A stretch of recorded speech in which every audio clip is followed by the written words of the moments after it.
Allied Marine. Joining us today, we've got some of the heavyweights in the electrification space. We've got Torqeedo, Fabian Bez, CEO of Torqeedo. We've got Danny Tao, CEO and founder of ePropulsion. We've got Anthony Liu, who is founder of A-Cell Power.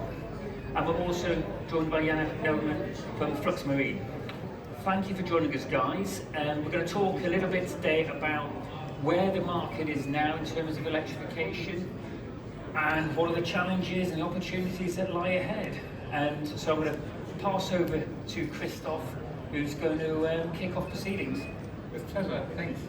So I arrived yesterday and had a discussion with an ex-colleague of mine this morning, and he told me that he counted the exhibitors of electric propulsion at the exhibition floor, and there seem to be some 50 exhibitors for electric propulsion. So electrification is in full swing when it comes to populating the show floor.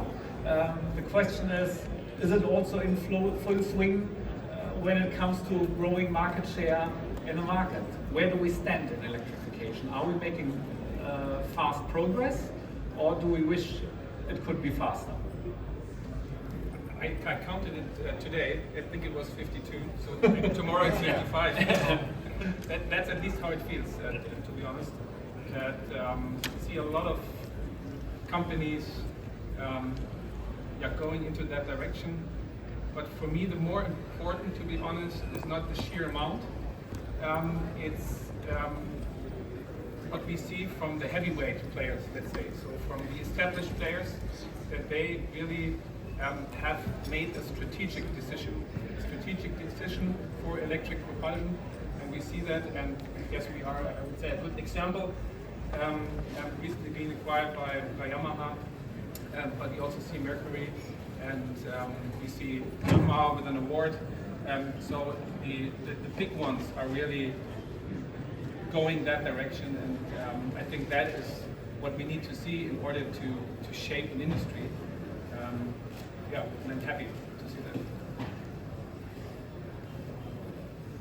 Yeah, I think you say 55 or 50, but when Christopher started, it was like 1 or 2, right? So also even when we started 2012, there's not many. We see this. I think it is a good trend for the industry. Every industry will go over the same process. Yes, after the start, and there will be a lot of new entry into the market, but with I don't know what will happen in a couple of years, but in the end, I don't think this industry will have so many players for the same kind of equipment. But in terms of your question, I think we see, of course, in the small power sector, we see it's still like the main market for most of the players in this floor. But we also notice quite a lot of progress also on the mid-power range between 10 to 40, 50 kilowatt. And more and more, we see more and more customers, individual customer or OEM customer looking for solutions. That's actually a good sign. I think 5 years ago, it's very hard to really convince a customer to use this kind of equipment for those vessels. But now I think they're all accepting the technology-wise or price. I think it's becoming available for those kind of customers. But and also on the other big things on the commercial side, we also see quite a lot of progress on that sector, because it's obviously make a lot of sense for the commercial customers, because they are using the vessels intensively every year. We have some customers, they use a small ferries passenger vessel for almost like 1,000 hours a year, and for that kind of investment into electrification, that